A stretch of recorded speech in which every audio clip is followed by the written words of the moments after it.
Alléluia. Je n'ai pas envie qu'on s'arrête. Est-ce qu'on peut juste continuer en même temps, faisant nos offrandes pour compassion, ceux qui ont apporté quelque chose pour compassion, et nous on continue de chanter. Alléluia. Et tous ceux qui ont à cœur de semer pour compassion, apportent simplement leur offrande. Alléluia. Tu es l'éternel. Tu es l'éternel. Tu es l'éternel. Semblable à toi. Tu es l'éternel. Il est comme toi. Tu es l'éternel. Et nous disons, tu es l'éternel. Et nous disons, tu es l'éternel. Tu es l'éternel qui ne sommeille, qui ne dort pour moi. Tu es l'éternel. Tu es l'éternel qui ne sommeille, qui ne dort pour moi. Tu es l'éternel. L'église dit, tu es l'éternel. Le peuple dit, tu es l'éternel. Le sang te dit, tu es l'éternel. Et nous disons, tu es l'éternel. Et nous disons, tu es l'éternel. Et nous disons, tu es l'éternel. Et nous disons, tu es l'éternel. Alléluia. Amen. Amen. Amen. Gloire à Dieu. Père, dans le nom de Jésus, merci pour ces offrandes que nous avons apportées devant toi. Merci, Père, pour ces offrandes volontaires. Daigne les recevoir avec action de grâce, Père. Sanctifie-les et bénis-les, Père, au nom de Jésus. Merci également pour toutes les personnes qui ont apporté, Seigneur, pour leur compassion. Seigneur, quel que soit ce qui a été donné, je prie que tu étendes ta main sur cela. Au nom de Jésus-Christ de Nazareth. Merci pour toutes les personnes qui vont être, Seigneur, bénies au travers de ces offrandes. Au nom de Jésus-Christ. Merci, Père. Amen. Est-ce qu'il y a des personnes qui ont apporté leur dîme, leur part d'alliance royale? Je vous prie, s'il vous plaît, si c'est le cas, de vous avancer. Et nous allons aussi prier pour vous.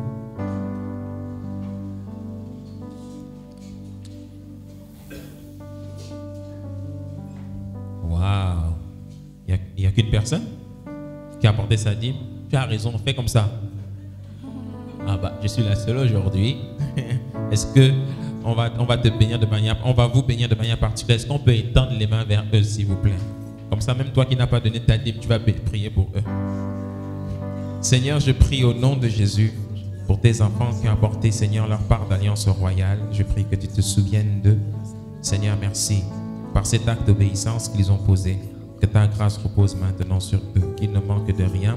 Souviens-toi de leurs prières, de leurs soupirs, afin que, ô Dieu Tout-Puissant, leurs limites soient encore étendues. Élargis l'espace de leur tente et multiplie encore davantage entre leurs mains, afin qu'ils ne manquent jamais et qu'ils apportent davantage à ta maison. Je les bénis de la bénédiction de Christ, qui enrichit et ne se fait suivre d'aucun chagrin. Au nom de Jésus-Christ. Amen. Alléluia. Wow. Alléluia. Est-ce qu'on peut se lever pour préparer notre repas, enfin prendre notre repas de Sainte Seine? Pour tous ceux qui sont baptisés par immersion, qui sont là, on va partager simplement ce repas.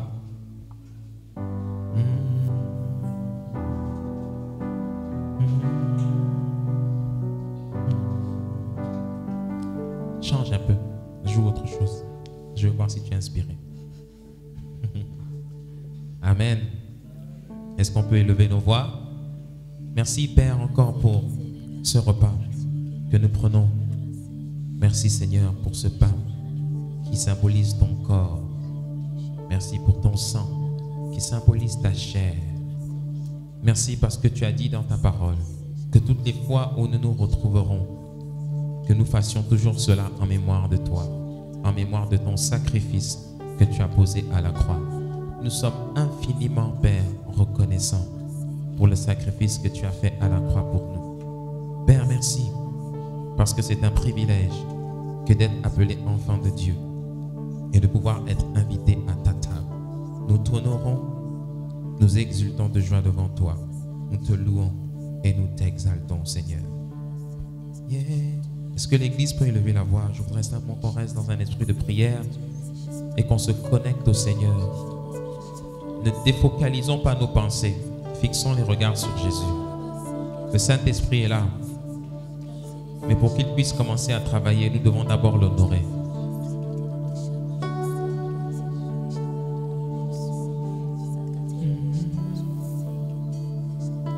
J'aime le Seigneur de tout mon cœur. J'aime le Seigneur de toute mon âme. J'aime le Seigneur de toutes mes forces, de tout mon cœur, de toute mon âme, de toutes mes forces. J'aime le Seigneur de tout mon cœur. J'aime le Seigneur de toute mon âme. J'aime le Seigneur de toutes mes forces, de tout mon cœur, de toute mon âme, de toutes mes forces. J'aime le Seigneur, oh, j'aime le Seigneur de tout mon cœur. Oh, Yahweh, Yahweh, Yahweh. J'aime le Seigneur, oh, de toute mon âme.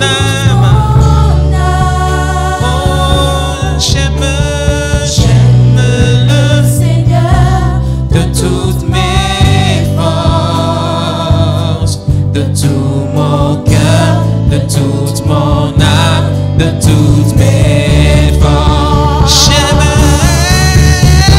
J'aime le Seigneur de tout mon cœur. Je t'aime, oh, j'aime le Seigneur, oh, mon âme. J'aime le Seigneur toutes mes forces, de tout mon cœur, de toute mon âme, de toutes mes forces. Le soir où le Seigneur fut livré, lors de son dernier repas avec ses disciples, la Bible nous dit qu'il a pris du pain, en donna à chacun d'entre eux, en disant: tenez et mangez, ceci est mon corps qui a été donné en rançon pour chacun d'entre vous. Faites ceci en mémoire de moi. Ensemble, par la foi, prenons le corps de Jésus-Christ.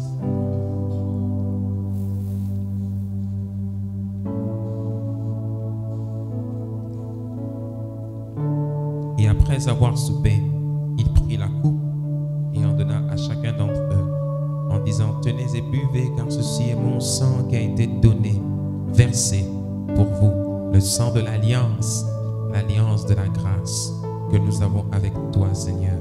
Nous te sommes infiniment reconnaissants pour ton sang qui lave nos fautes, efface nos péchés, restaure, Seigneur, nous restaure et nous réconcilie avec notre Père. Merci, Seigneur, pour ton sang. Ensemble, par la foi, prenons le sang de Jésus-Christ. Maintenant, je t'invite à rendre grâce et à prier.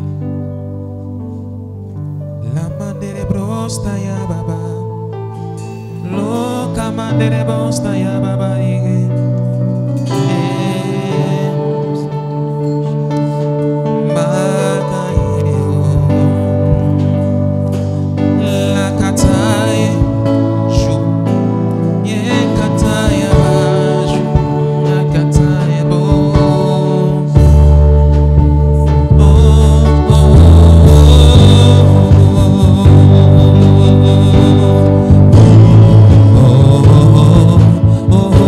Oh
t'adorons et nous exultons de joie devant toi, Seigneur notre Dieu.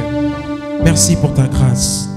Instruis ces temps et glorifie Jésus-Christ, notre Seigneur, maintenant et à jamais, à la maison du bâtisseur.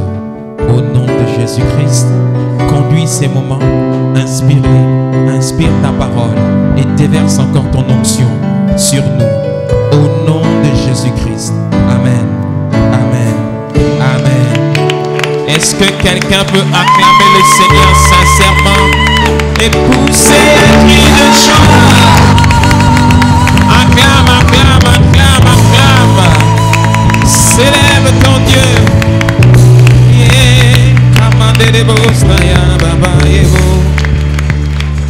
Alléluia.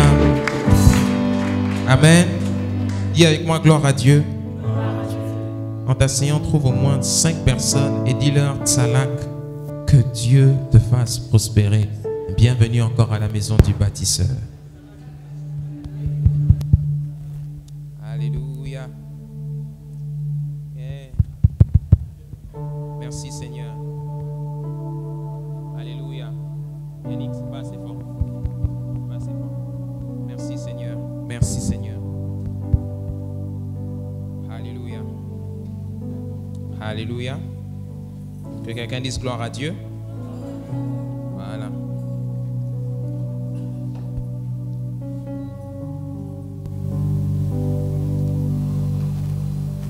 Que le nom du Seigneur soit béni. Que je disparaisse et que le Seigneur t'apparaisse ce matin. Il va t'apparaître. Amen. Bienvenue encore à l'ambassade de Christ. Bienvenue à l'Assemblée des parlementaires du Royaume. Bienvenue au Conseil des ministres. Dis avec moi, on est en Conseil des ministres. Et nous allons parler des affaires du Royaume.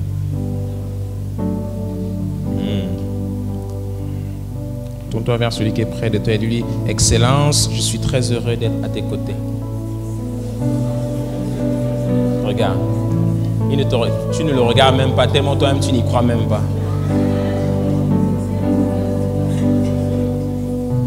Tu es une excellence. Tu es une excellence.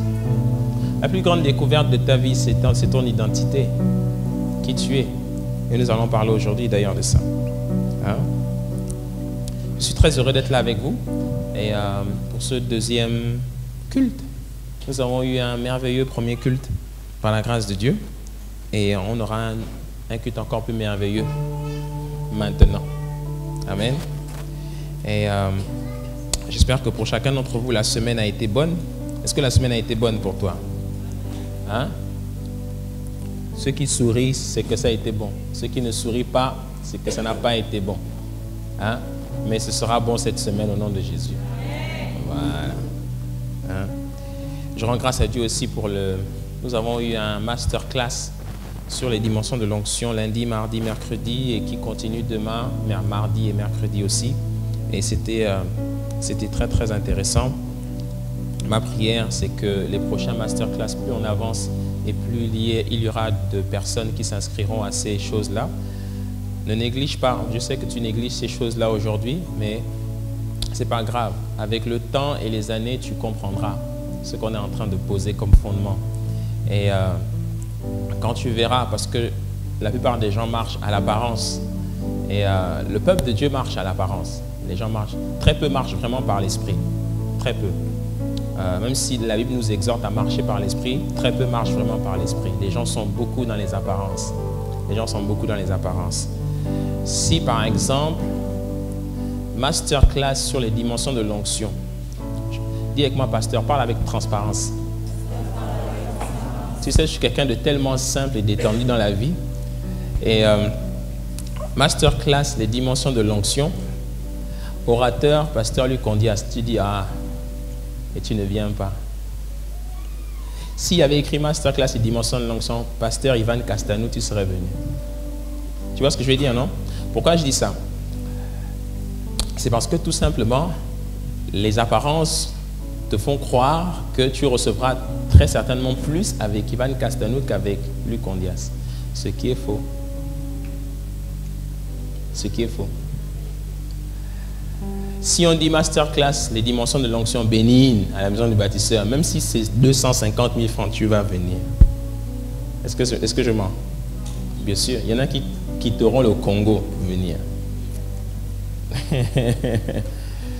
Et un jour, bénigne viendra d'ailleurs. Oups, c'est sorti comme ça. Je me tais vite. Amen. Gloire à Dieu. Prends avec moi ta Bible dans le premier livre de Chroniques. Et ma prière, c'est que tu puisses comprendre tout ce que nous recevons ici. Dieu parle tantôt d'une manière, tantôt d'une autre. Le problème, c'est que nous n'y prenons point garde.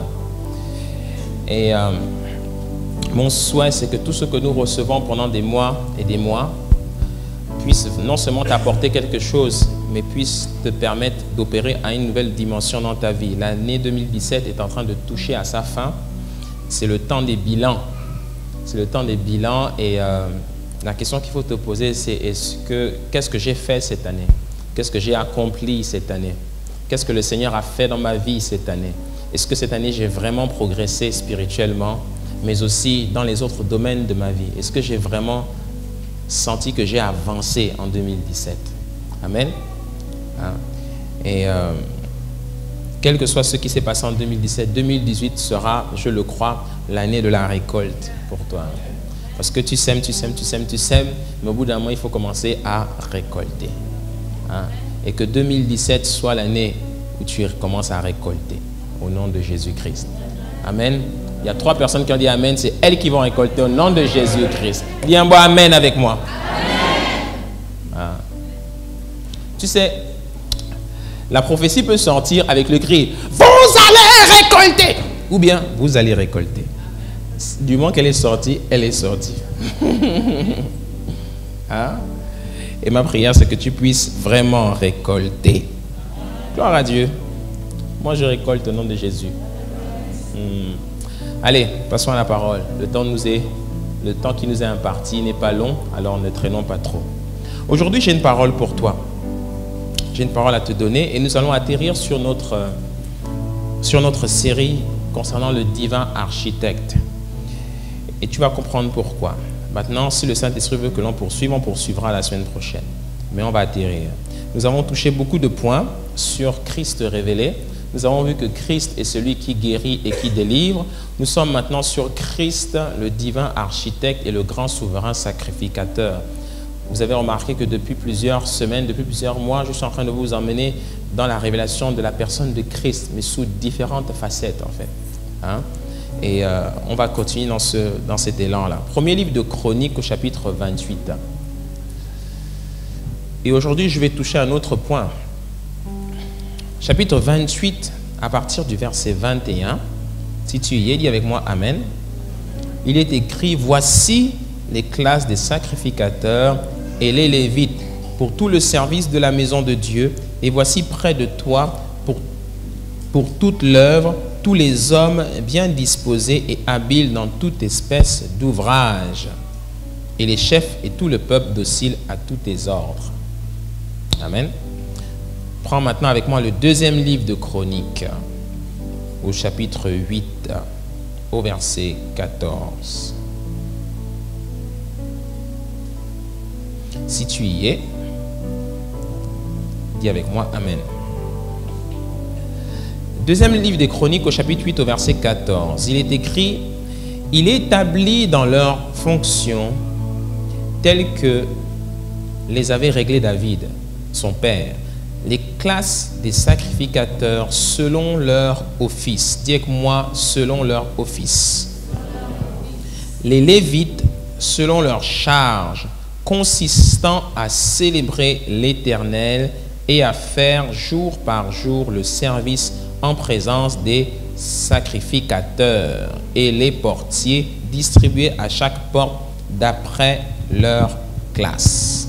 Car ainsi l'avait ordonné David, homme de Dieu. Alléluia. Ok. Aujourd'hui, je vais me concentrer sur ce sujet. Comment découvrir son identité ministérielle et son office royal? Dis avec moi, mon identité ministérielle et mon office royal.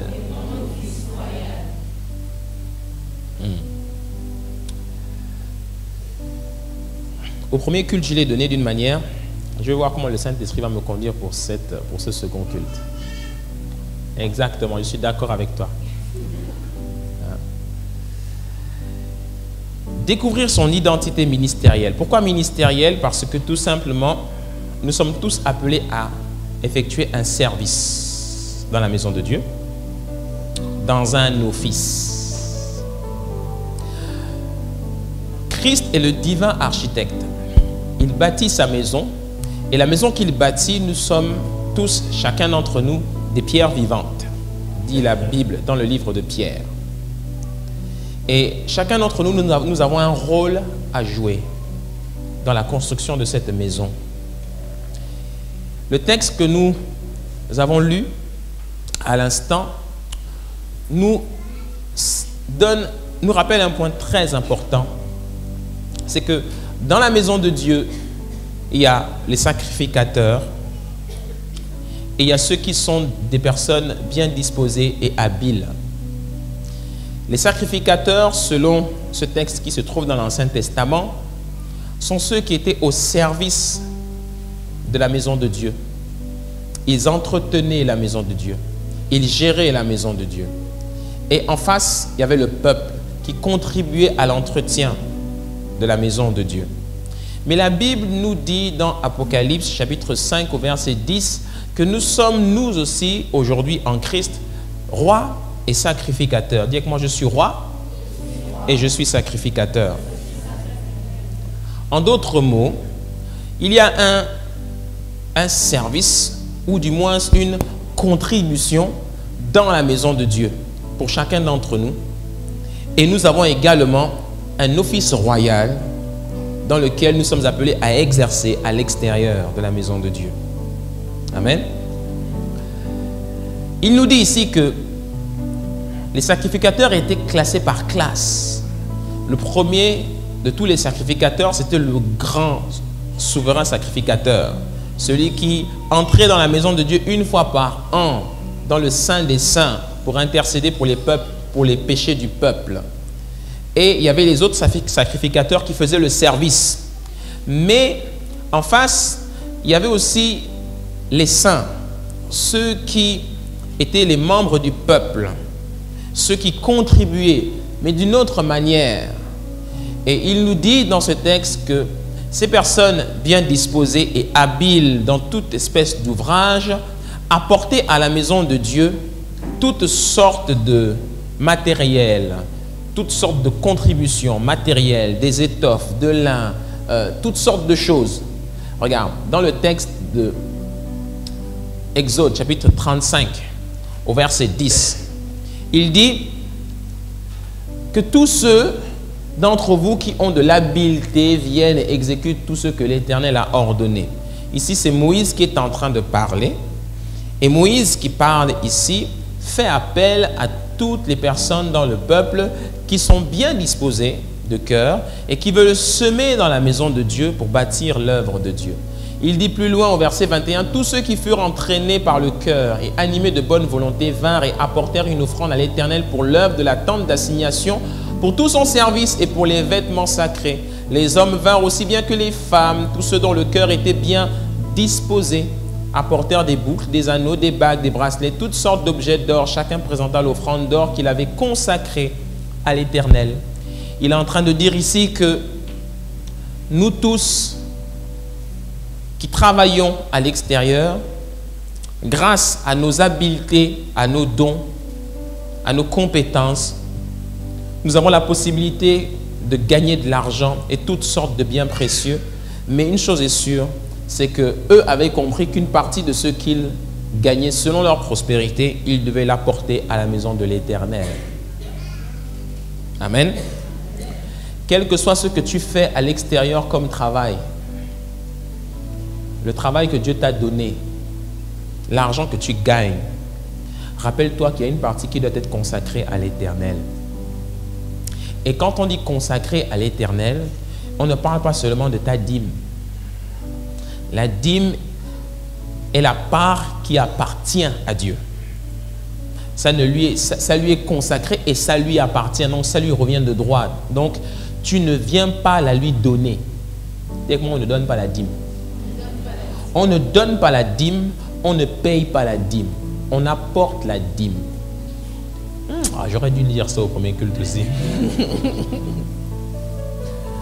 On apporte à Dieu ce qui lui revient. Donc, si aujourd'hui tu penses que la dîme t'appartient et que tu continues de manger ça, Dieu va te punir. Il y a des gens qui ne croient toujours pas au principe de la dîme, qui disent que c'est une hérésie, que ce sont les pasteurs d'aujourd'hui qui ont inventé ça, etc. Ça, ce sont les orgueilleux et les ignorants. Il ne faut pas les écouter. Ils sont dans l'obscurité, ils ne comprennent rien aux révélations de la Bible. Et il y en a même qui parlent très très bien, qui utilisent les réseaux sociaux, etc. Ça aussi, j'aurais dû dire ça dans le premier culte. L'histoire de la dîme, là, dis avec moi la dîme. Faut pas que je touche ça. Bon, l'histoire de la dîme, là, c'est 1/10, c'est la première part qui appartient à Dieu. Hein? Ça lui appartient. Même si tu ne veux pas me donner ça ici, donne ça quelque part où Dieu est là-bas. Mais donne ça, parce que ça ne t'appartient pas.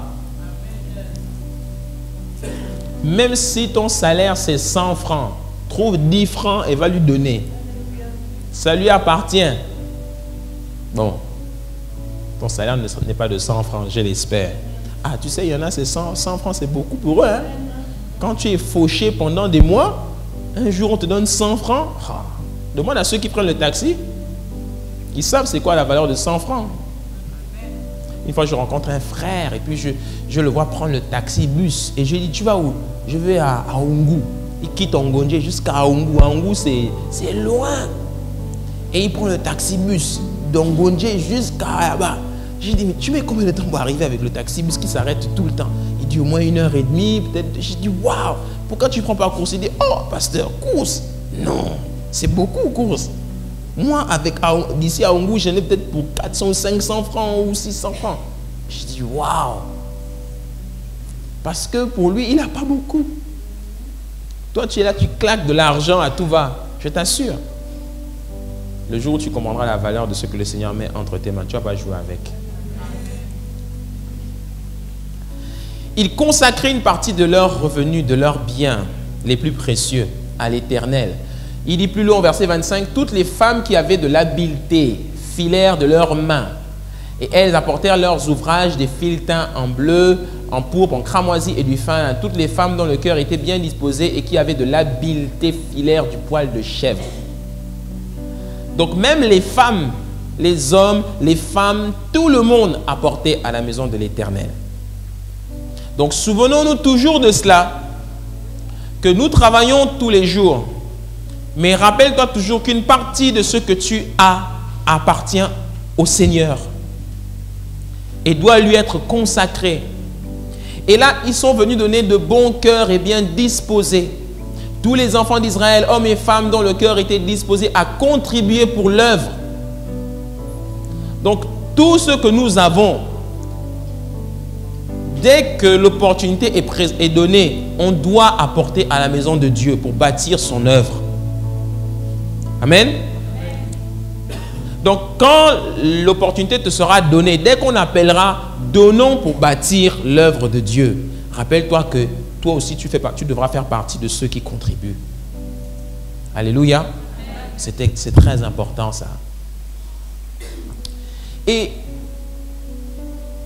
les sacrificateurs, ainsi que les personnes bien disposées de cœur et habiles, donnaient pour bâtir l'œuvre de Dieu. Mais ils donnaient quoi? Ils donnaient toutes sortes de biens précieux, des fils teints en bleu, en pourpre, en cramoisi, du fin lin, des choses chères. C'est l'équivalent ici pour nous de l'argent. Dis-moi l'argent. Tout ce qui coûtait cher, ils l'apportaient à la maison de Dieu. Où est-ce qu'ils se procuraient toutes ces choses-là? Ils se les procuraient à l'extérieur, dans le monde. Donc les gens travaillaient dehors. Et le jour qui était réservé à l'Éternel, ils apportaient la part qu'ils avaient déjà mis à part pour l'œuvre de Dieu. Alléluia. Donc, Ils allaient dehors et ils travaillaient. Grâce à quoi? Grâce à leur habileté. Qu'est-ce que leur habileté? Leur habileté parle ici de leurs compétences, de leurs capacités et de leurs aptitudes professionnelles qui leur permettaient de gagner de l'argent. Et c'est avec ça qu'ils amenaient, selon leur richesse et leur prospérité, de quoi bâtir la maison de Dieu. Les habiletés que tu as, l'onction que tu as, les compétences que tu as, te permettent de gagner de l'argent et de t'enrichir, sécuriser ta famille, tes enfants, etc., investir pour ton avenir, etc. Mais sache que cette richesse que tu as, une partie revient à la maison de Dieu. Alléluia. Ouais, c'est très important ce que je vous dis là. Parce que beaucoup de gens, en fait, travaillent tous les jours, mais ne pensent pas au Seigneur. Ils accumulent, ils accumulent, ils accumulent, ils gagnent beaucoup d'argent, ils construisent leur maison, ils prennent des assurances-vie pour leurs enfants, ils les envoient à l'école, ils s'achètent des voitures, des vêtements et toutes sortes de biens précieux, mais ils oublient le Seigneur. C'est pour cela que dans le livre de Agé, le prophète Agé au chapitre 1, au verset 8, 9 et 10, Dieu leur reproche. Dieu leur dit, vous travaillez, mais vous construisez des maisons, mais vous laissez ma maison en lambeaux. Hein? Vous laissez ma maison en lambeaux. Et il rajoute, vous travaillez, mais vous ne mangez pas à votre faim. Vous travaillez, mais vous ne vous habillez pas selon vos désirs. Parce que tout simplement, vous êtes maudits.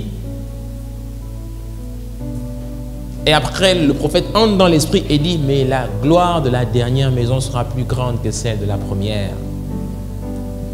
Là, il prophétisait maintenant sur nous. Et qu'est-ce qu'il est en train de dire là? Il est en train de dire que la maison de la fin des temps, de l'Éternel, c'est-à-dire l'Église, sa gloire sera bien plus grande que la maison que eux ils bâtissaient.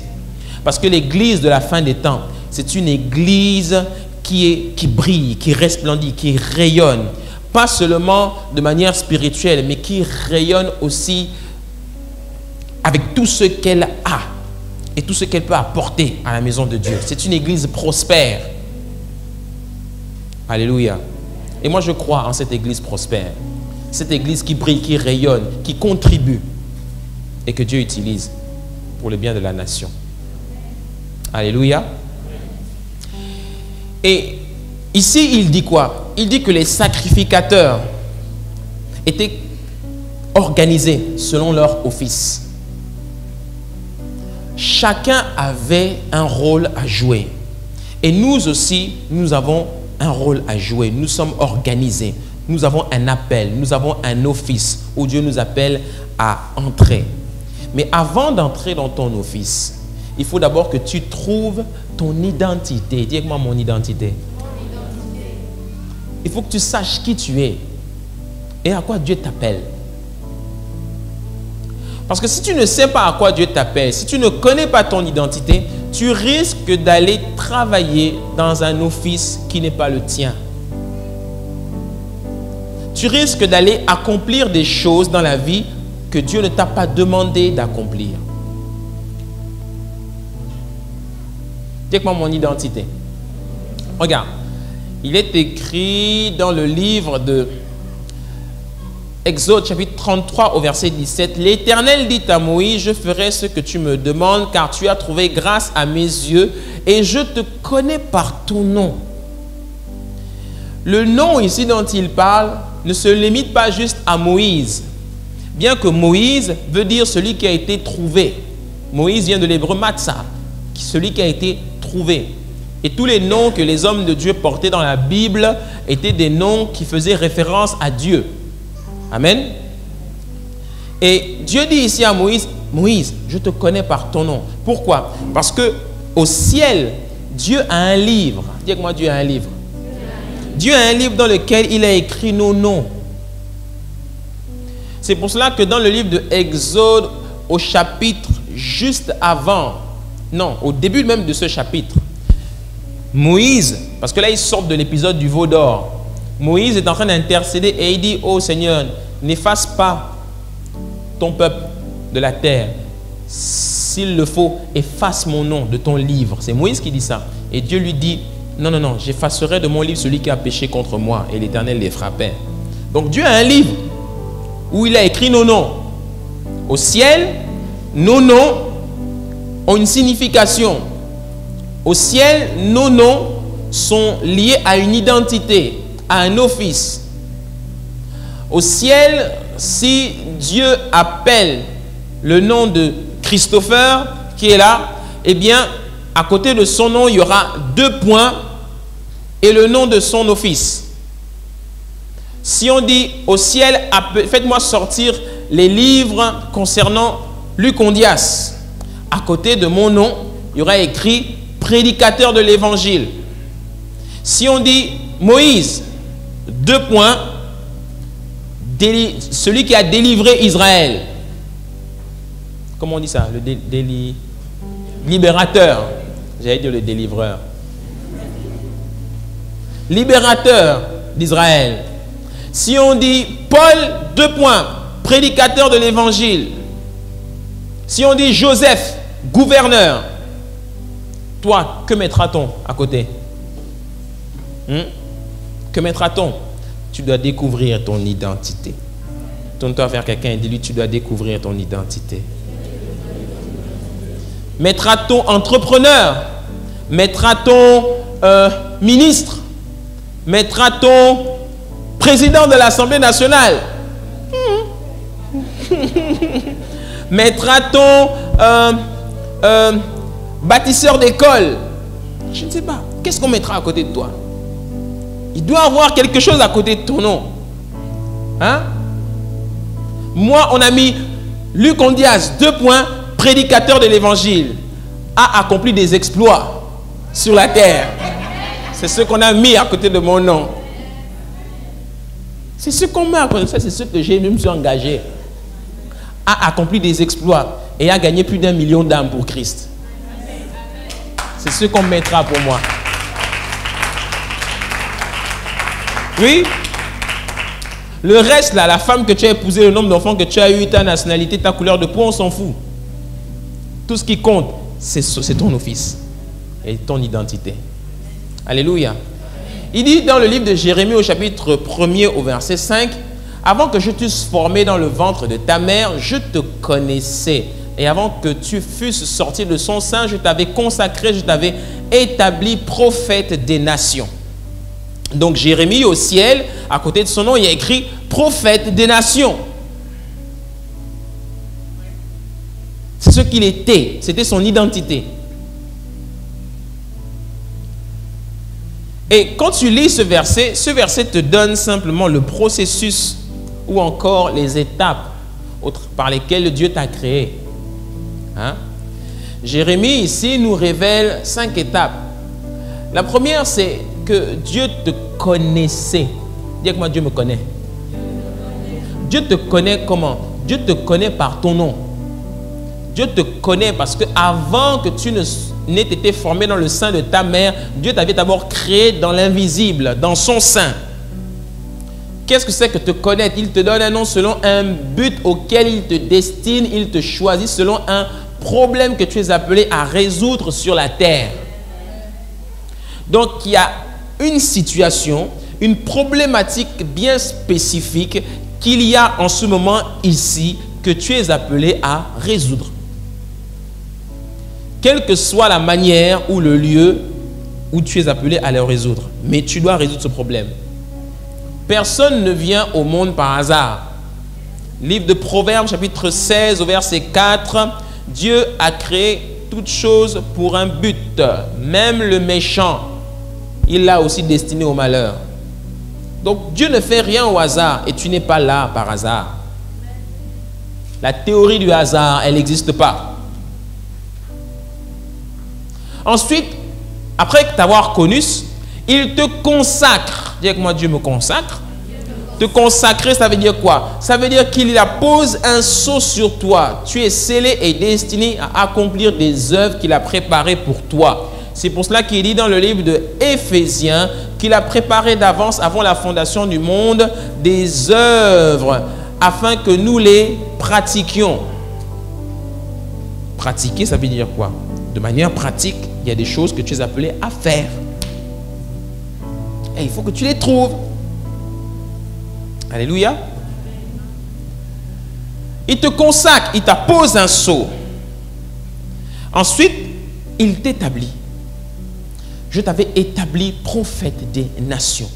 Établir, ça veut dire qu'il t'attribue une autorité dans un office. Tu as une autorité quelque part. Et cette autorité, elle s'exerce dans un royaume d'influence. Je vais en parler plus tard du royaume d'influence. Découvrir ton office, c'est découvrir ta sphère d'autorité, ta sphère de pouvoir, là où ton onction parlera avec force. Quand tu vas rentrer dans ton couloir, dans ton secteur d'activité, quand tu parleras, tu seras écouté. Si par exemple, Dieu t'appelle à être expert comptable, hein, tu vas rentrer dans l'ordre des experts comptables du Gabon. Et quand ils feront leur réunion d'ordre d'experts comptables du Gabon ou salon de l'expert comptabilité au Gabon, etc., quand tu prendras la parole devant tous les experts comptables du Gabon, ta parole sera écoutée. Parce qu'on te reconnaîtra comme un expert comptable dans telle société qui a du poids, qui a accompli telle et telle chose, qui gère tel et tel dossier, etc., etc. Tu seras écouté. Mais si en tant qu'expert comptable, tu vas à un match de football et tu prends la parole, les gens vont dire, écoute, rentre chez toi. On ne veut pas entendre parler d'expert comptable ici, parce que ce n'est pas ton office. Alléluia. Ouais. Donc chacun a une identité dans laquelle Dieu t'a établi. Et cette identité dans laquelle Dieu t'a établi, il t'a donné une autorité. Et quand il t'a attribué cette autorité, c'est là où ton onction parlera. Et après, il te forme. Il t'attribue une forme. Cette forme est composée de quoi? De plusieurs facteurs. Elle est composée de ton genre. Si tu es un homme ou une femme, la personnalité, la couleur de peau, le pays, même les parents qui t'ont mis au monde, c'est Dieu qui les a choisis. Même si ces parents ont été les plus méchants du monde, c'est Dieu qui les a choisis. Même si ton papa ou ta maman ont abusé de toi, c'est Dieu qui les a choisis. Même si tu as vécu les pires cauchemars dans ta famille avec tes parents, c'est Dieu qui les a choisis. Parce que tout simplement, pour que tu puisses devenir la personne que Dieu t'appelait à être, il fallait que tu passes par un processus. Et ce processus, par rapport à la personnalité que tu devais être, si Dieu dit, lui, pour qu'il soit comme ça, il faut qu'il soit abusé, frappé, tout, pour faire le caractère là. Parfois, c'est là que le diable passe aussi pour nous confondre. Mais sinon, Dieu permet que tu passes par là pour te fabriquer à la fin. Quand on fait un gâteau au chocolat, on met les œufs, on met la farine, on met le sel. Quand tu manges ça comme ça, cru, c'est pas très très bon, n'est-ce pas?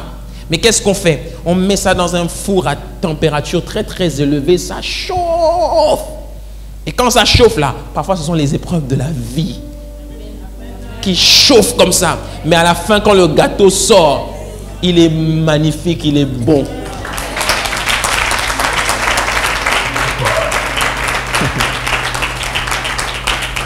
Et parfois, qu'est-ce qui se passe? Tu ouvres le four, tu prends le couteau et puis tu piques un peu, tu regardes, tu vois que ce n'est pas cuit et puis tu remets et tu augmentes un peu. Vous, beaucoup, Dieu arrive, il regarde votre vie, il pique, il voit, il n'est pas prêt, il remonte et il augmente. Cuis vite, il y a quelqu'un cuit vite.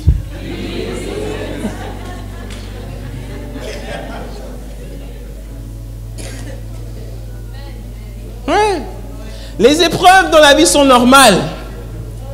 C'est pour façonner ton caractère, ton être, ta forme. Tu dois passer par là. Tu dois passer par là. Dis encore, cuis vite. Et après, il te fait sortir.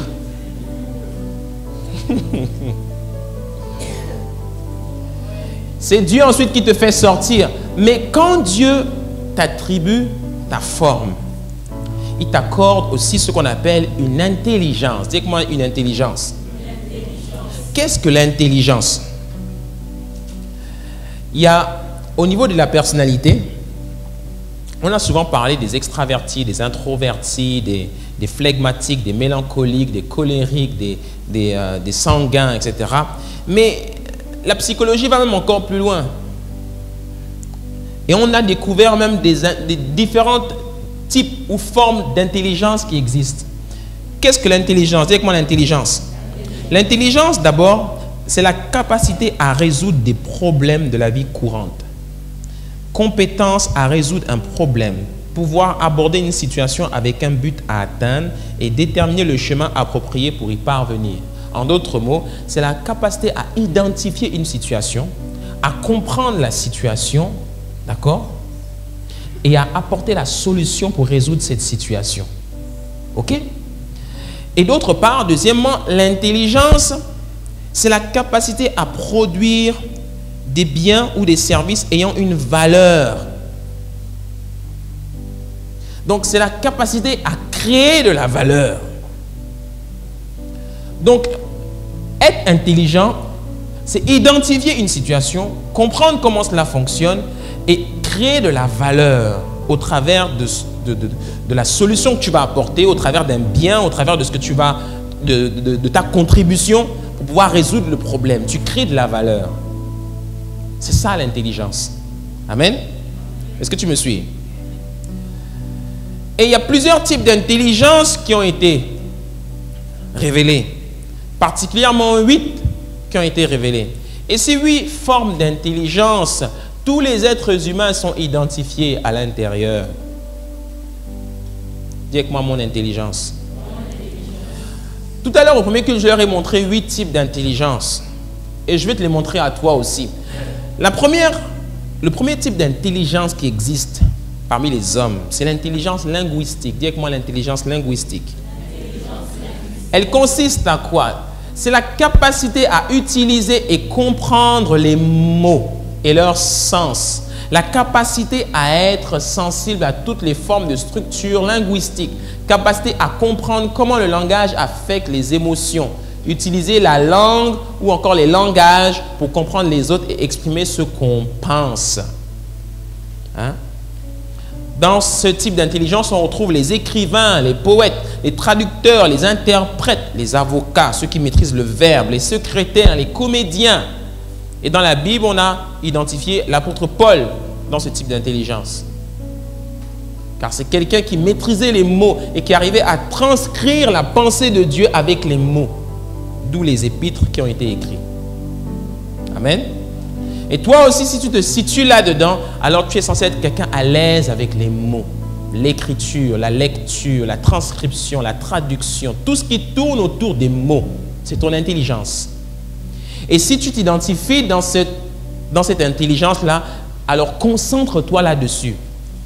Pour ma part, j'ai envie de dire que beaucoup qui avaient cette intelligence, vous êtes même appelés à écrire des livres. Parce que ceux qui ont cette intelligence, c'est facile pour eux d'écrire.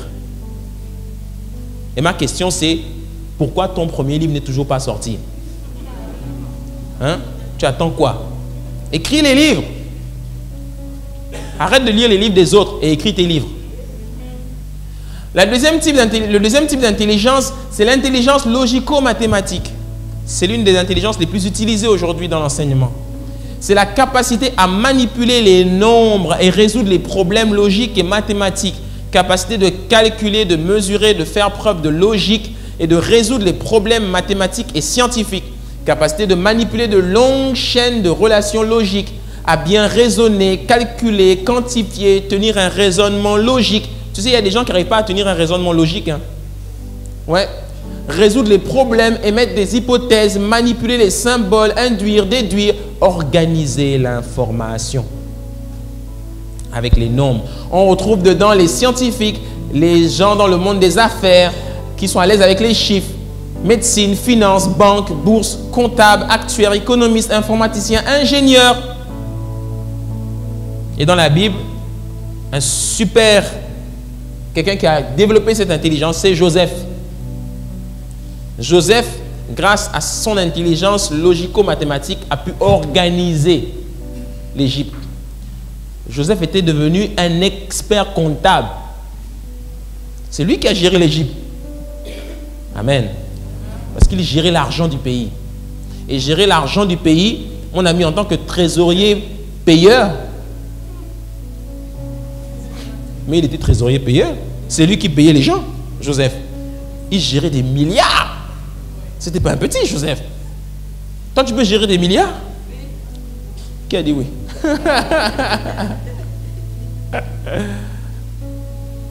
Alléluia. Ouais. Moi, je ne suis pas très à l'aise avec les chiffres, sauf quand je compte mon argent. C'est quand je compte mon argent que je suis très à l'aise avec les chiffres. Je peux compter autant que je veux. Le reste, ça ne m'intéresse pas. Quelqu'un qui veut, par exemple, devenir pilote d'avion, il doit être à l'aise avec les chiffres. Parce que c'est beaucoup de mathématiques. Quelqu'un qui veut travailler dans la banque ou dans la bourse, particulièrement la bourse, les gens qui opèrent en tant que trader, ou bien broker, ou bien les gens qui... Tout ce qui est dans la gestion d'actifs, ce sont des gens qui sont à l'aise avec les chiffres. Mon petit frère a fait fusion-acquisition. Ne me demande pas ce que ça veut dire. Fusion-acquisition, ils gèrent beaucoup d'argent. Et ils sont à l'aise avec les chiffres. Alléluia. Ouais. En tout cas, si tu veux aller dans le monde de la finance, là où il y a l'argent, sois à l'aise avec les chiffres. Ça, c'est sûr. Si ce n'est pas ton truc, ne va pas là-bas. Tu vas te perdre. La troisième intelligence, c'est l'intelligence spatiale. Dis avec moi l'intelligence spatiale. C'est la capacité de trouver son chemin dans un environnement donné et d'établir des relations entre les objets dans l'espace. La capacité à créer des images mentales, à visualiser et à représenter mentalement des idées, à percevoir et à observer le monde visible avec précision et s'y repérer. Elle permet de bien arranger les objets dans l'espace. D'accord? Cette intelligence, on la retrouve chez les architectes, les menuisiers, les urbanistes, les cartographes, les graphistes, les infographes, les artistes, les experts en 3D, les monteurs vidéo, les décorateurs d'intérieur, les organisateurs. Les gens qui arrivent à voir plusieurs choses en même temps dans l'espace et à les faire coordonner pour donner un sens à ce qu'ils voient. On retrouve dans la Bible tels que les prophètes voyants ou encore l'apôtre Jean. L'apôtre Jean, Dieu lui montre plein d'images et des objets, des sceaux, des anges, des ceci, cela. Il voit tout ça et qu'est-ce qu'il fait? Il est en train d'écrire. Les gars, dites-moi, vous pensez que c'était facile d'écrire l'Apocalypse?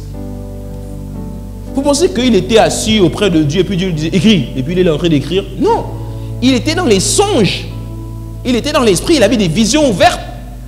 Et ce qu'il voyait, il était comme ça en rêve et il devait écrire en même temps ce qu'il voyait. Tout ça de manière coordonnée, inspirée. Waouh! Toi, tu te réveilles le matin, tu arrives à reproduire ton songe sur un papier? Ce que tu as vu? C'est un très bon exercice, je t'assure, de te lever tous les matins et puis de réécrire tes rêves. Moi, j'ai déjà essayé, après ça m'a ennuyé.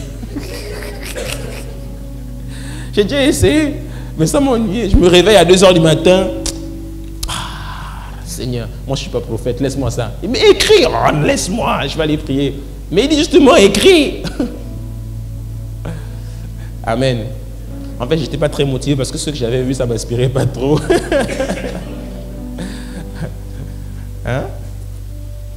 Même quand tu vois dans le rêve quelqu'un qui vient de te poursuivre, écris. Je vis un ours qui me poursuit.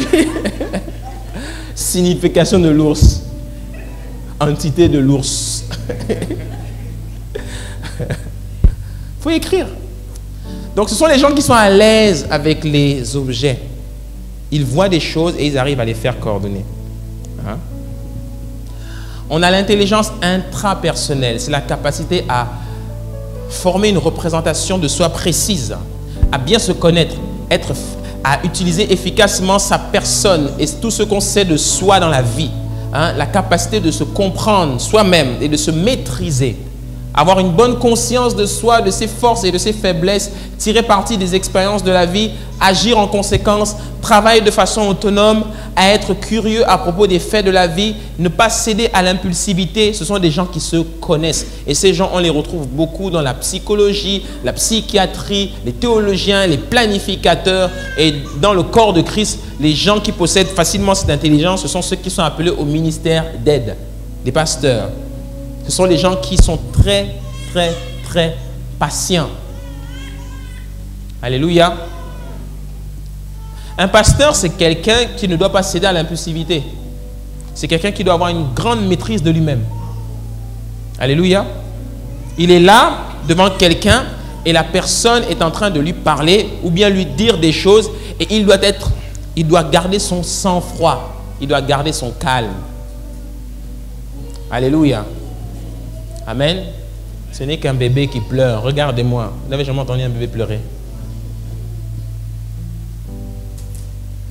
Ensuite, en cinquième intelligence, on a l'intelligence interpersonnelle. Celle-là, elle est intéressante. C'est la capacité de comprendre les autres, de communiquer avec eux et d'anticiper l'apparition d'un comportement. La capacité à entrer en relation avec les autres, ouvert aux autres, s'intègre facilement et très créatif pour résoudre les problèmes des autres, prend facilement la place de leader et grande facilité à s'exprimer. Cette intelligence te permet de résoudre des problèmes liés à nos relations avec les autres. Cette intelligence permet d'agir et de réagir avec les autres de façon correcte et adaptée. Elle favorise l'empathie, la coopération, la tolérance, mais aussi la manipulation quand elle est mal utilisée. Tu n'as pas remarqué qu'il y a souvent les autres qui reviennent. Dans cette intelligence, on retrouve beaucoup les communicateurs, les politiciens, les commerçants, les enseignants, les managers d'équipe, les guides spirituels, les gens qui savent communiquer ou entrer en relation avec les autres, qui savent utiliser l'art de parler et de la gestuelle pour communiquer avec les autres. Ça, c'est moi, ça. Ça, c'est moi. C'est pour ça que j'ai bien écrit ça comme ça. Amen. Il y en a, ils ne savent pas faire preuve d'empathie. Il y en a, ils ne savent pas s'intéresser aux autres. Ils s'intéressent qu'à eux-mêmes. Ouais.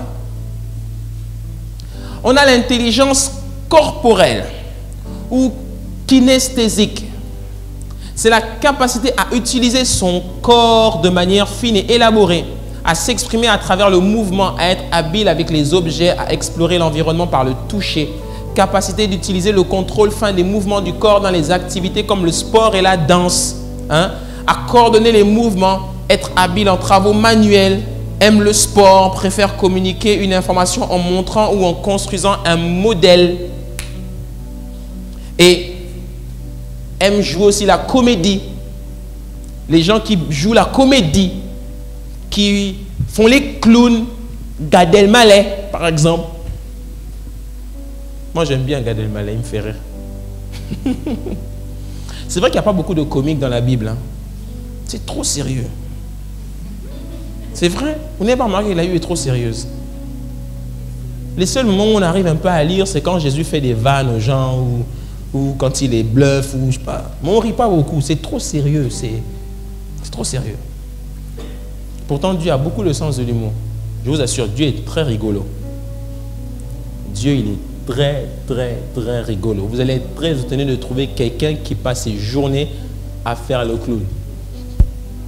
Il est très rigolo, Dieu. Je vous assure, Dieu a beaucoup le sens de l'humour. Je vous assure, quand vous êtes en relation de proximité avec le Saint-Esprit, il a beaucoup le sens de l'humour. Parfois, il vous fait des trucs, vous riez juste. Mais ça, c'est quand il est très proche avec toi. Si tu l'énerves, là, il devient très sérieux. Dieu est très rigolo. Mais regarde même ses paroles. Il est très rigolo. Jette ton pain à la surface de l'eau et avec le temps, tu le retrouveras. Réfléchis, réfléchis. Il est très rigolo. Tu es là devant ta feuille et puis tu fais, bon, sérieux, vas-y, explique-moi. Et qu'est-ce qui se passe? Quand tu dis explique-moi, il ne te répond pas, il te laisse méditer. Parce que quand il te voit te débattre avec tes pensées, ça le fait rire. Mais regarde, Psaume chapitre 2, qu'est-ce qu'il dit? Il dit, je m'appelle pas. Tiens, prends Psaume chapitre 2. On va lire ensemble. Psaume chapitre 2. J'improvise. Allez, tu vas voir. Psaume chapitre 2. Qu'est-ce qu'il dit? Regarde. Au verset 2. Pourquoi les rois de la terre se soulèvent-ils et les princes se liguent-ils avec eux? contre l'Éternel et contre son oint. Verset 3. Brisons leurs liens, délivrons-nous de leurs chaînes. Verset 4. Celui qui siège dans les cieux rit, le Seigneur se moque d'eux.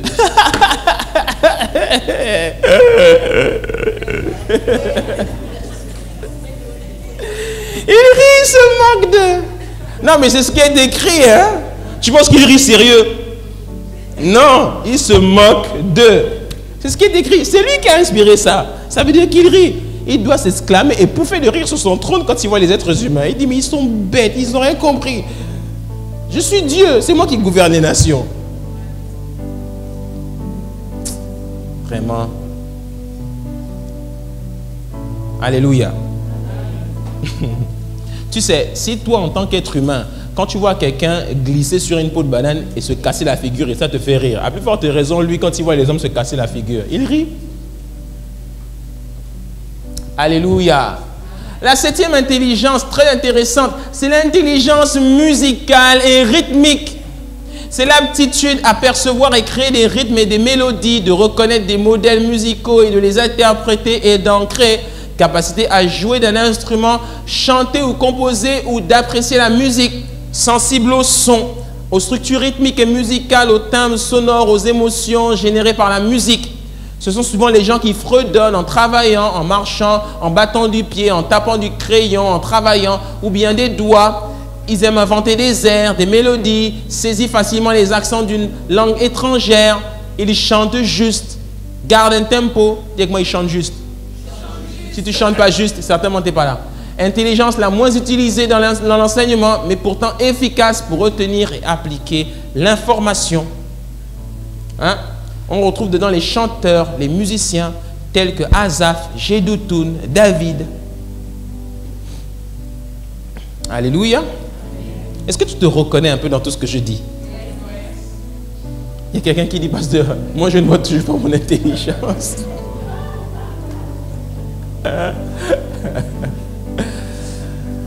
La huitième intelligence, peut-être que c'est la tienne celle-là.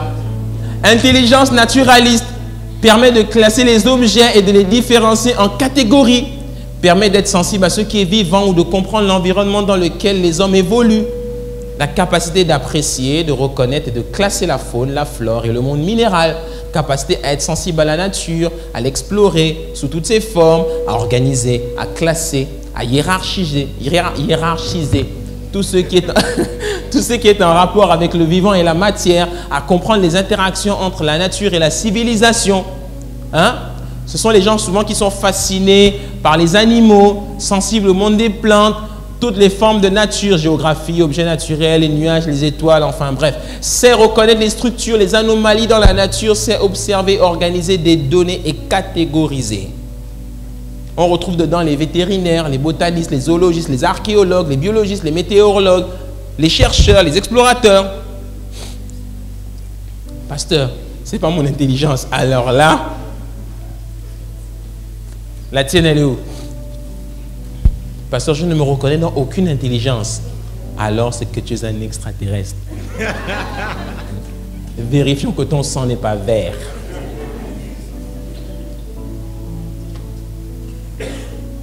Hein? C'est très important ce que je vous dis là. Il y a des gens qui payent cher pour avoir ce type d'information et être formés pendant des jours. Les gens qui ont de l'argent et qui ont de très très hautes responsabilités dans le monde occidental font beaucoup de formations de ce type-là. Parce qu'ils doivent exceller dans leurs offices et ils doivent apprendre à bien se connaître pour pouvoir exceller. Amen.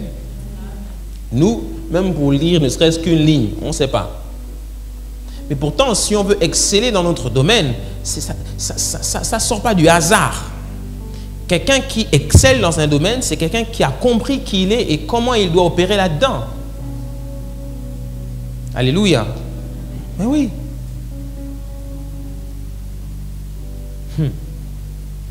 Donc, chaque intelligence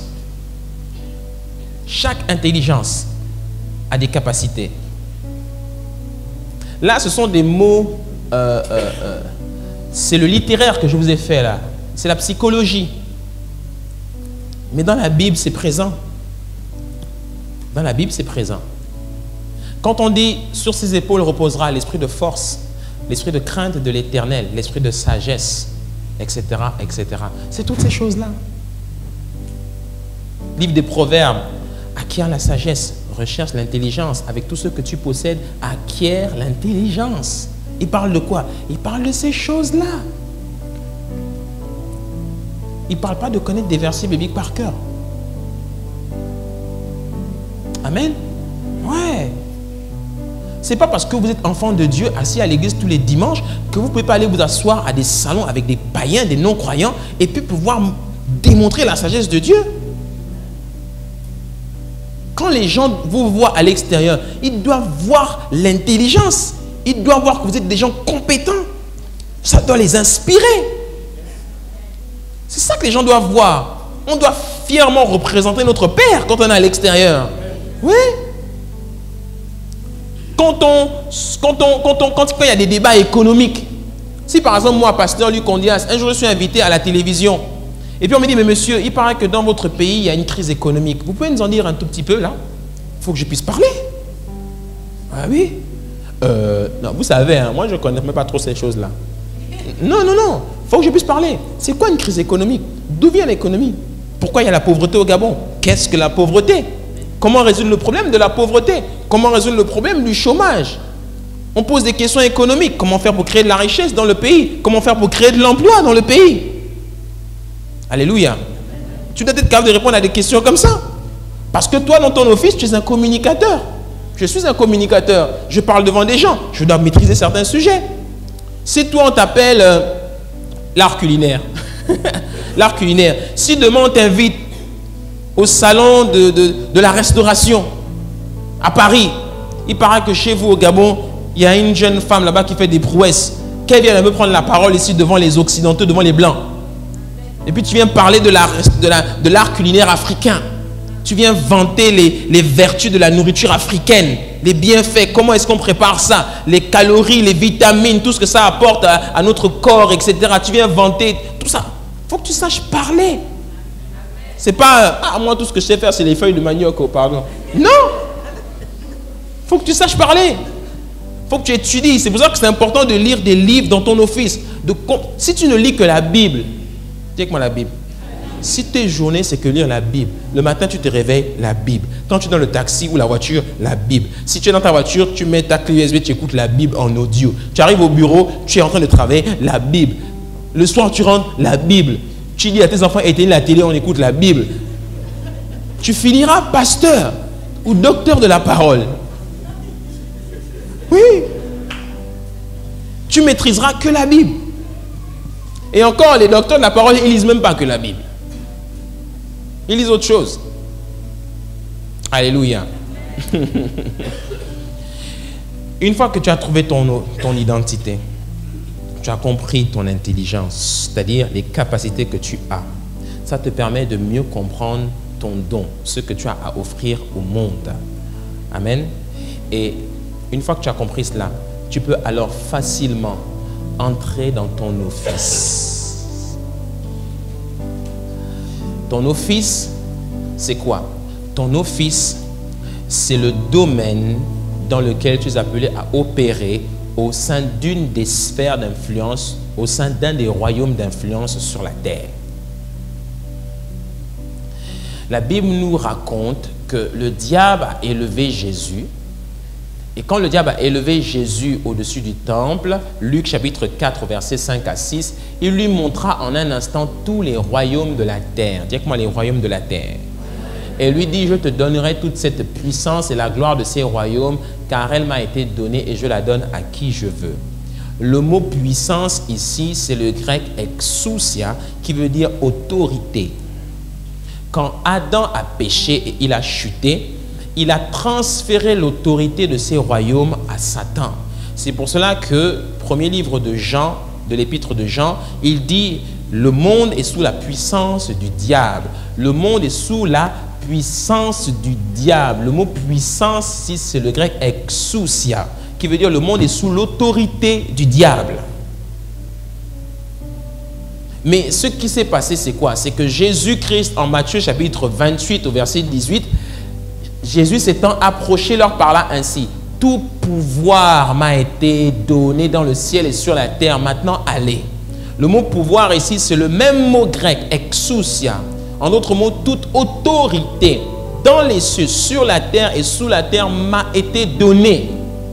Maintenant, allez. Donc, l'Église que nous sommes, l'autorité que nous avons, c'est une autorité déléguée. On a autorité. Et ce que Dieu attend de nous, c'est qu'on aille dans le monde récupérer l'autorité qui a été volée. Les fils du diable dans le monde exercent une autorité de manière illégale. Ils n'ont pas le pouvoir ultime sur les royaumes de la terre. C'est nous qui avons le pouvoir sur le royaume de la terre, l'Église. C'est pour cela que la Bible dit encore dans le livre de Romains, au chapitre 8, au verset 19, toute la création attend avec un ardent désir la manifestation de qui? Des fils de Dieu. Pourquoi? Parce que ces fils, quand ils vont se lever, ils vont récupérer l'autorité. C'est pour cela que même les richesses de ce monde attendent que tu te lèves. Quand il y a une Porsche Cayenne qui est garée là sur le trottoir entre les mains d'un païen ou d'un sataniste, quand toi tu passes à côté de la voiture, comme tes oreilles sont bouchées dans l'esprit, tu n'entends pas la voiture en train de crier « Sauve-moi, achète-moi à ce monsieur ». J'en ai marre d'écouter du Beyoncé et du Rihanna à l'intérieur. Je vais écouter l'évangile. Achète-moi. La voiture te supplie. Achète-moi s'il te plaît. Et toi tu regardes, tu fais, je ne peux pas, j'ai pas d'argent. La voiture dit, Seigneur, la création attend avec un ardent désir la manifestation des fils. La voiture est là en train d'écrire, pourquoi tu vas toujours t'acheter les coccinelles là-bas? Achète-moi. Non, tu sais, c'est l'évangile de prospérité. Non, arrête. Achète-moi. Roule-moi. Yes. Mais oui. Ta destinée te supplie. La création tout entière attend avec un ardent désir la manifestation des fils de Dieu. Ouais. Il faut qu'on se lève, les amis. Je le dis avec beaucoup d'humour, mais il faut qu'on se lève. Que l'Église se lève et qu'elle récupère les royaumes. Ça prendra le temps que ça prendra, mais que l'Église se lève. Alléluia. Parce que quand l'Église va se lever, elle sera à même de changer la donne. Si aujourd'hui on dit crise, c'est justement parce qu'il y a crise que les fils d'Isaac doivent se lever et semer et récupérer l'autorité. J'ai découvert mon identité. Je comprends les royaumes de la terre. Je comprends que les royaumes de la terre sont sous l'autorité du diable. Quels sont ces royaumes? Ces royaumes, j'en ai souvent parlé. Les royaumes d'influence, les arts et divertissements, la religion, l'éducation, la politique, l'économie, les médias, la famille. Salomon parle dans Proverbes chapitre 24 des portes de la ville. Chaque royaume d'influence dirige, contrôle la nation. Et l'Église doit être positionnée. Bien aimé, connaître Jésus-Christ, c'est une chose. C'est bien. Mais l'influence que l'on doit avoir, elle ne doit pas être juste spirituelle. Cette influence doit être spirituelle, elle doit être économique. C'est-à-dire on doit avoir de l'argent pour pouvoir influencer. Et cette influence doit être sociétale. Dis-moi sociétale. Sociétale, ça veut dire quoi? Ça veut dire que cette influence doit nous permettre d'apporter des solutions à la société. Si on n'apporte aucune solution à la société, alors on ne vaut rien. On ne vaut rien. L'Église que nous sommes, on est censé apporter des solutions à la société, parce que la société a des problèmes. Et on doit être capable d'apporter des solutions selon nos offices. Donc c'est bien beau de parler de Jésus, du Saint-Esprit, à longueur de journée, la Sainte Seine, le mystère de l'Évangile, le mystère de l'Église, blablabla. Bla, bla. Au bout d'un moment, quand on sort là, il faut qu'on apporte des solutions. Dehors, les gens ont besoin d'emploi. Il faut créer de l'emploi. Dehors, au Gabon, moi qui fais le tour du Gabon, il n'y a pas assez d'écoles au Gabon. Il faut créer des écoles. Dehors, il faut nourrir des bouches. Il faut aller sauver les gens qui sont dans les quartiers. Les gens n'ont pas d'eau, les gens n'ont pas d'électricité. Il faut changer ça. Dehors, il faut améliorer l'organisation et le fonctionnement de l'administration gabonaise et dans les différents autres pays. Pour ceux qui regardent à la télévision. Oui, parce que je pense maintenant à cela maintenant. Alléluia. Donc, on doit apporter des solutions. Donc là où tu es, tu as un rôle à jouer. Devant ton bureau et devant ton ordinateur, on t'a embauché pour quelque chose de bien spécifique. Alléluia. Ces royaumes de la terre, pour le premier, celui de la religion.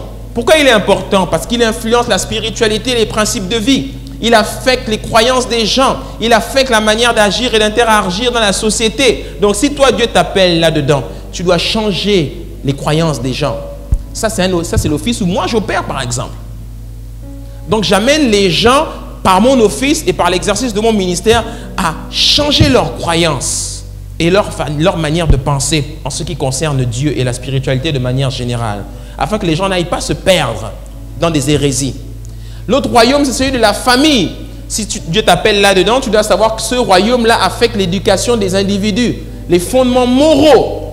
Ici, l'une des entités sataniques qui opère grandement dans ce royaume, c'est l'homosexualité. Où on influence très jeunes les enfants avec la théorie du genre pour leur faire croire qu'ils peuvent s'accoupler avec des gens du même sexe qu'eux. C'est un démon. Et tu dois être conscient de ça. Hein? Ça influence les comportements, les valeurs familiales. Un autre royaume, c'est celui de l'éducation et des sciences. Ce royaume, il affecte tout ce qui est enseigné dans la nation. Il possède la connaissance. Il affecte les balances des systèmes sociaux, la structure politique, les droits sociaux, les styles de vie et le fonctionnement social de la société. Ce royaume affecte et façonne l'intelligence des individus. Parce que c'est sur les bancs de l'école que l'intelligence des enfants est façonnée. Quand un enfant ne développe pas bien son intelligence, qu'elle soit spatiale, interpersonnelle ou intrapersonnelle, il peut devenir frustré dans la vie, il peut avoir des handicaps dans la vie et ça le bloque pour le restant de sa vie. C'est pour cela que sur le banc de l'école, très tôt, le diable travaille déjà dans les écoles.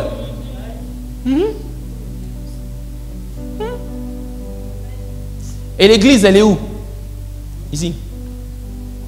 Il faut que l'église bâtisse des écoles. C'est-à-dire demain, quand on va dire la maison du bâtisseur, nous avons une école. Collège, non. Primaire, préscolaire, primaire, collège, secondaire, enfin ce que vous voulez, crèche, tout ça. Quand on aura créé l'école, l'église que nous sommes là, on doit tous se lever et aller mettre nos enfants là-bas. Oui. Et ne pas arrêter d'aller mettre nos enfants dans les écoles des païens. Ouais. La maison du bâtisseur a un projet d'école comme ça. De sorte que tous les... Regarde, quand tu vas au Nigeria, chez Oyedepo, les enfants sont dans les écoles que l'église a construites. Ouais, 4 universités, à lui tout seul. Une université qui enseigne les maths, les sciences, tout. Et les enfants, dès qu'ils ont le bac, ils vont directement dans l'école de l'église, s'il te plaît. Et avant chaque cours, on adore le Seigneur, on prie Dieu. Avant chaque cours. Ouais, ça c'est magnifique ça. Ah oui, c'est une autre dimension ça. Un autre royaume, c'est celui des arts et divertissements. Il influence les tendances, tout ce qui est à la mode, les modes d'habillement, les apparences vestimentaires, les styles, il influence les styles de vie dans la société. Les chaussures qu'on porte, les vêtements qu'on porte, comment on se coupe les cheveux. Si une star met maintenant les mini-jupes, toutes les filles qui admirent ces stars vont mettre les mini-jupes.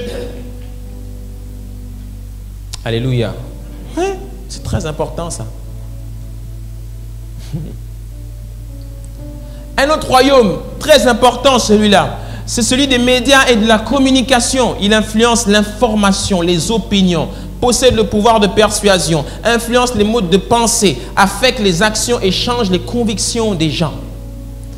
Un royaume où on fait beaucoup les coups d'État, au travers desquels on fait beaucoup les coups d'État. Celui qui veut influencer la politique et l'économie d'un pays doit travailler au travers de ce royaume. Les médias, la communication. pour faire croire aux gens ce qu'on veut leur faire croire. Et l'Église doit prendre ce royaume. Un autre royaume très important, c'est celui de la politique et tout ce qui touche au gouvernement. Ce royaume influence les lois, régisse le fonctionnement de la société, légifère les lignes de conduite, les règles et les lois, possède l'autorité sur les hommes, pouvoir de faire prospérer ou de détruire le statut social et économique de la nation. Dans ce royaume, on vote les lois, on maîtrise les lois, on les possède. Celui qui tient les lois d'une nation, tient la nation.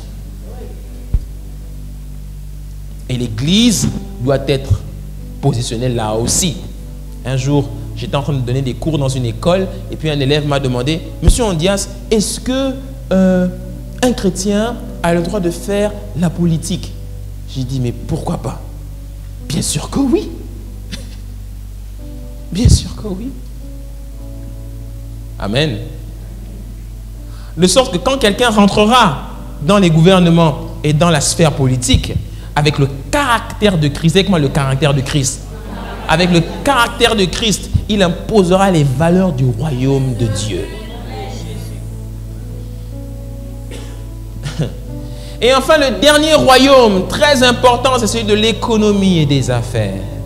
Pourquoi ce royaume est important? Parce qu'il tient l'économie de la société. Il finance l'économie de la société. Il affecte la provision de la société, ses actifs. Il décide de ce qui est produit et consommé par les gens. Il finance tous les autres royaumes.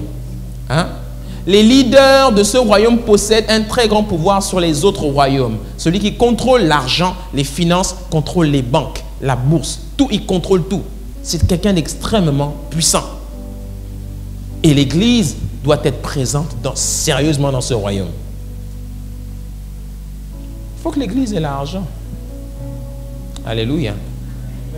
Ouais, il faut que l'Église ait l'argent. Pourquoi? Parce que tout simplement, tu peux commencer à te mettre au piano, s'il te plaît, Uriel. Quand l'Église a l'argent, c'est une chose d'avoir les idées. C'est une chose d'avoir les discours. Les beaux discours. Jésus est Seigneur. Jésus revient bientôt. Sauvons l'humanité, etc. Mais où sont les moyens? Il faut les moyens. Et pour avoir les moyens, il faut rentrer là-dedans. Tu connais maintenant ton identité. Tu sais comment doit opérer ton office selon l'intelligence où tu as été identifié. Tu as compris les différentes autorités qui existent selon les royaumes d'influence. Quand tu rentres là-dedans, la question maintenant que tu dois te poser, c'est comment est-ce que je fais la différence? Comment est-ce que j'influence de manière positive? Comment est-ce que j'affecte? Eh bien, Dieu t'a donné l'arme la plus puissante qui existe. Ton don. Dis avec moi mon don. Chacun d'entre nous, on a un don.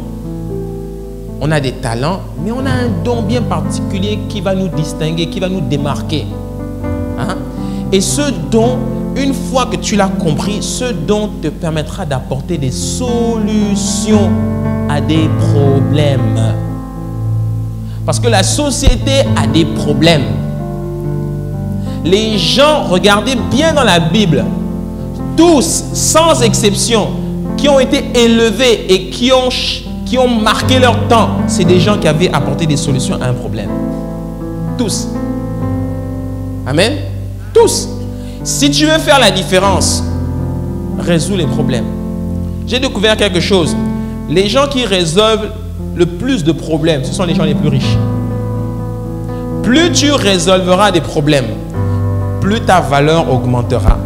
Et plus ta valeur augmentera, plus tu seras sollicité et plus on te paiera cher. Oui. Tu veux savoir pourquoi tu ne gagnes pas beaucoup d'argent aujourd'hui? C'est parce que tu ne résous pas suffisamment de problèmes pour les gens qui te payent. Si tu veux augmenter ton salaire, augmente ta valeur. Et il y a des manières d'augmenter sa valeur. Fais des formations, par exemple. Acquiert plus de certificats ou de diplômes qui te permettront d'entrer dans certains endroits. Solutionne plus de problèmes. Bill Gates est l'homme le plus riche au monde parce qu'il a réussi à imposer un ordinateur PC avec Windows dans chaque maison du monde. C'est pour ça qu'il a autant d'argent.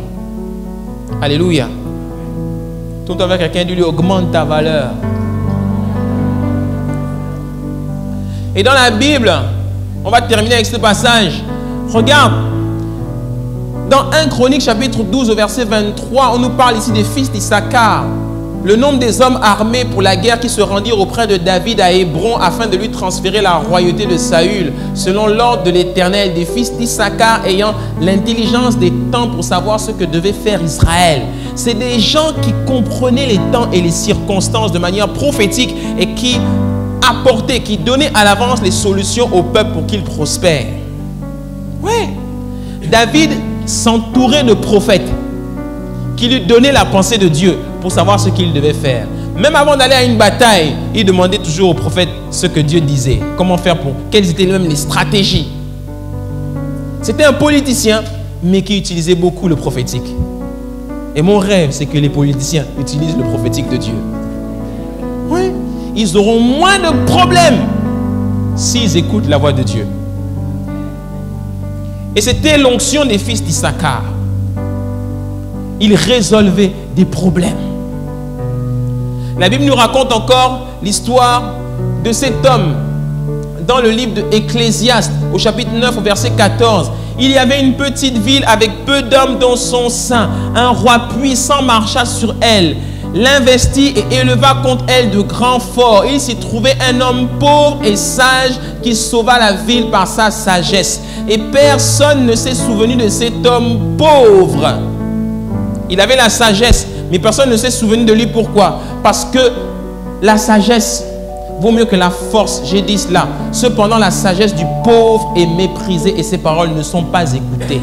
Pourquoi? Parce qu'on peut donner plein de beaux discours, mais si on n'a pas les moyens économiques et financiers de les mettre en place, on ne sert à rien. C'est ça le problème de l'Église aujourd'hui.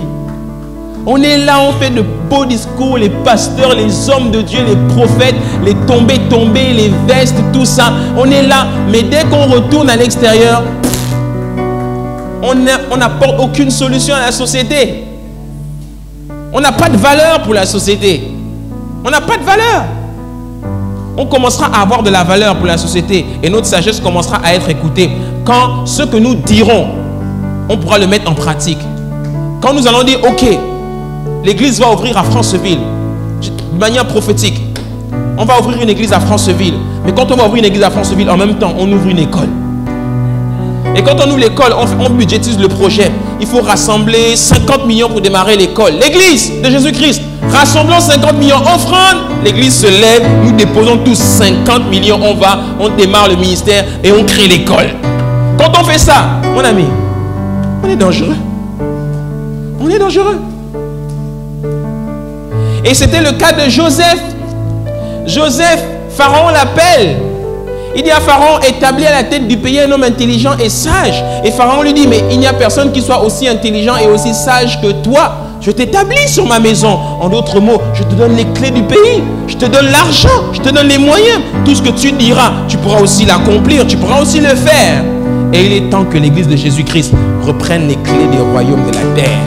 Alléluia. Est-ce qu'on peut acclamer bien fort?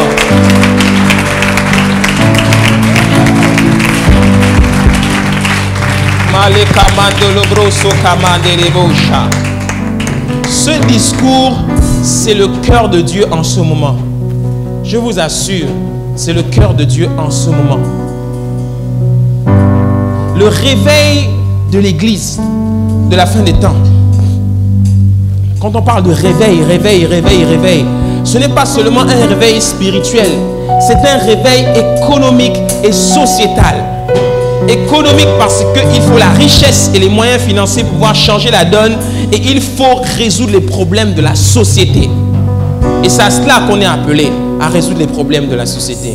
Est-ce que tu peux incliner la tête avec moi et commencer simplement à te recommander à la grâce de Dieu, à dire, Seigneur, j'ai entendu ta parole. Accorde-moi la grâce d'être un instrument entre tes mains pour apporter des solutions dans mon office. Donne-moi de découvrir, d'identifier mon intelligence. Que ce soit, Seigneur, l'intelligence spatiale, l'intelligence interpersonnelle, intrapersonnelle, quelle que soit l'intelligence que tu m'as donnée, laisse que je puisse identifier les dons et les talents que j'ai, afin que je puisse être un instrument entre les mains du Seigneur pour révéler Christ au plus grand Male kamandoro brose kaba. Libroso kamandele bosha. Like broso kamandele baba. Li kamandolo bosha taya baba. Parce que l'Église est appelée à apporter des solutions à la société. Le divin architecte et le grand souverain sacrificateur, celui qui est en train de se bâtir une Église forte, riche, prospère, intègre, qui reflète la grandeur et le caractère de Jésus-Christ. Une Église qui fait la différence. Oh Seigneur,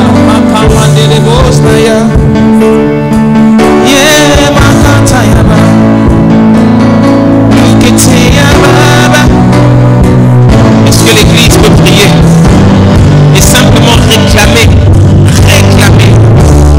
que Dieu nous accorde la grâce de mettre en pratique ce que nous avons reçu et que notre onction parle selon nos offices. Dieu t'appelle dans le royaume des médias.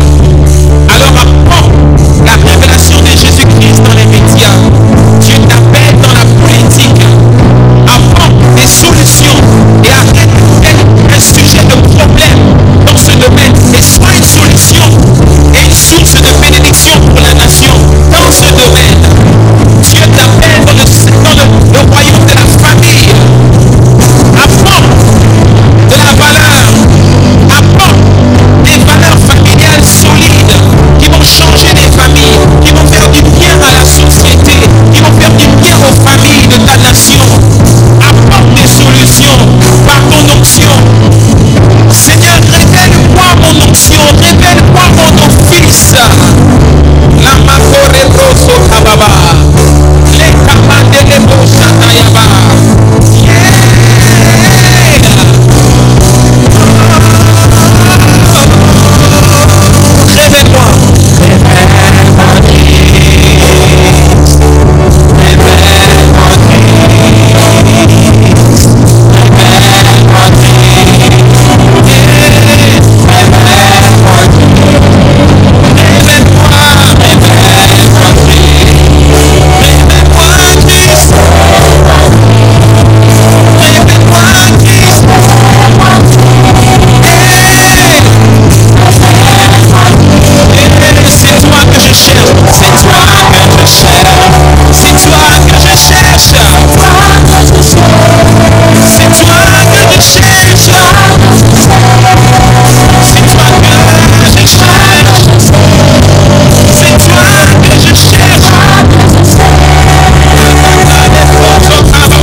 Seigneur, merci pour ta parole.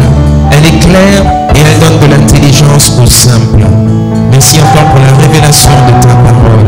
Tu nous amènes de profondeur en profondeur et de gloire en gloire. Merci pour la compréhension de ces choses. Lève un peuple d'hommes et de femmes habiles selon leurs offices, afin que chacun puisse travailler, Seigneur, à l'appel que tu as déposé sur sa vie. Je prie que tu équipes ton Église, que tu la fasses croître, que tu la fasses prospérer et qu'elle soit un puissant instrument entre tes mains pour être une source de bénédiction dans la nation, Seigneur. Cette Église qui révélera dans la fin des temps, Seigneur, la sagesse infiniment variée de Dieu, Seigneur, au nom de Jésus-Christ. Tu le feras, Seigneur. Bien au-delà de tout ce que nous demandons ou pensons, tu le feras, Père. Gloire, honneur, richesse, magnificence et règne te reviennent maintenant et à jamais. Au nom de Jésus-Christ de Nazareth, que quelqu'un dise Amen, Amen, Amen. Et acclame bien fort le Seigneur.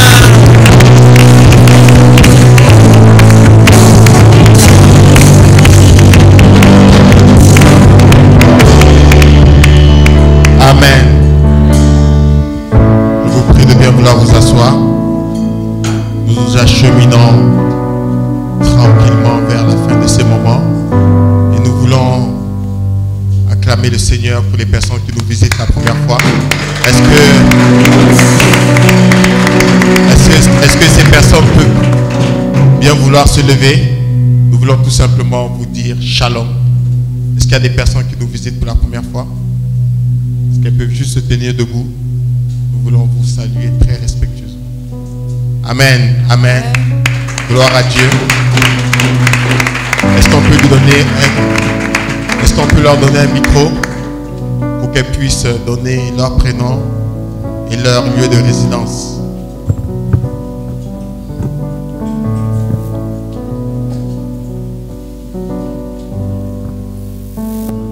Bonjour. Je m'appelle Trude. J'habite à Angondje. Nous acclamons le Seigneur pour Trude qui habite à Angondje. Gloire à Dieu. Bienvenue à la maison du bâtisseur. Bienvenue à l'Assemblée des Saints. Bonjour peuple de Dieu. Bonjour. Je me prénomme Josie. J'habite au Kala. Nous bénissons le Seigneur pour Josie Okala. Gloire à Dieu. Bienvenue à la maison du bâtisseur. À la fin du culte, ne partez pas. Nous allons nous entretenir avec vous. Vous mettez sur ma droite. Et puis, on va vous présenter l'église de manière particulière. Amen. Gloire à Dieu. Je vais demander à tout le peuple de Dieu de bien vouloir se lever. Pour ceux qui font les cours fondements et maturité, et notamment les cours baptême, n'oubliez pas, il y a des salles qui sont réservées pour vous.